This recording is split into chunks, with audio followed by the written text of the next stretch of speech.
కర్మయోగం అన్నారు. కర్మయోగం అంటే కర్మని యోగంగా మార్చుకోవటమే కర్మయోగం. మరి కర్మని యోగంగా మార్చుకోవడం అంటే బయట చేసే కర్మల ద్వారా నిష్కామత్వంలోకి వెళ్ళడం కర్మయోగమే. కానీ అంతరంలో గుర్తించాలి అసలైన కర్మ ఏమిటి అంటే మన శ్వాసే కర్మ. ఈ శ్వాస యొక్క విధానమే మనము సరిదిద్దుకోవాలి.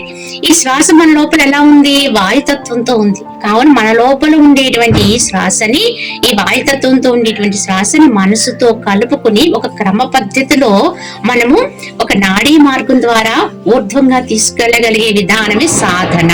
ఇదే యోగ పద్ధతి. ఎందుకంటే మన లోపల ఉండేటువంటి మన ఒక మానసిక శక్తి అంతా కూడా ఇంద్రియాల ద్వారా ఖర్చు అయిపోయి వ్యర్థమైపోతూ ఉంటుంది. ఆ విధంగా కాకుండా దాన్నంతటిని ఇంద్రియాలను గ్రహించుకుని సంయమనం చేసుకుని శ్వాసతో మనసుని జోడించి ఊర్ధ్వముఖంగా నడిపించి తద్వారా ఉన్నతమైనటువంటి ఆ యొక్క సహస్రారాన్ని చేరుకోగలిగితే అదే కర్మయోగము. ఇది యోగ పద్ధతి.